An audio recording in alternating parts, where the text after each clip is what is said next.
Sunan Muhammad shine sunan da ya fi kowane suna yawa a ƙasar Ingila da kuma Wales a shekarar 2023. Dama tun daga shekarar 2016 sunan Muhammad na ɗaya daga cikin sunaye guda 10 da ke haskawa a ƙasar Ingila. To amma yanzu haskawan nan ta zo makwara don shine na ɗaya a duk faɗin ƙasar Ingila. Amma yanzu bari mu fara da wannan bawan Allah, Professor Muhammad Alo. To yaya ma aka yi sunanka ya zama Muhammad duk da cewa kai ba musulmi ne ba? Why is your name Muhammad? Why is your name whatever your name is? Well, Muhammad is the most popular first name in the world, so it's not uncommon. I'm not sure. Koda a kasar Ireland ma dai sunan Muhammad shine na daya a wani yankin yammacin Ireland da ake kira da Galway. Muhammad. You're correct. What? Right. According to the CSO in 2022, the most popular boy's name in Galway was Mohammed. Oh yeah. I read that somewhere. Yeah. Okay. Wasn't expecting that, but okay. Wow. Okay. Fair enough. Yeah. Right. That's interesting. Do you want to know?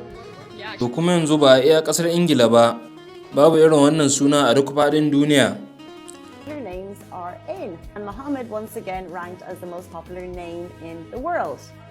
So top names are Muhammad with 133,349,300, Maria with 61,134,552. Britain is changing. Mohammed is now the most popular boy's name in Britain for the first time. It's a good result this for Mohammed actually, because he came second in 2022 and he's been in the top 10 previously, but now he has taken that top spot, so well done Mohammed. But Masha Allah, Allah mun gode maka. Mohammed has overtaken Noah as the most popular for baby boys in England and Wales in the latest statistics from 2023. It's the first time Mohammed has topped the list after climbing from second place in 2022 and up from fifth in 2021. Olivia, though, remains the most popular name for baby girls for the 7th year running, followed by Amelia and Isla. The Office for National Statistics says Mohammed ranked number 1 in 4. Alhamdulillah, Allah mun gode maka.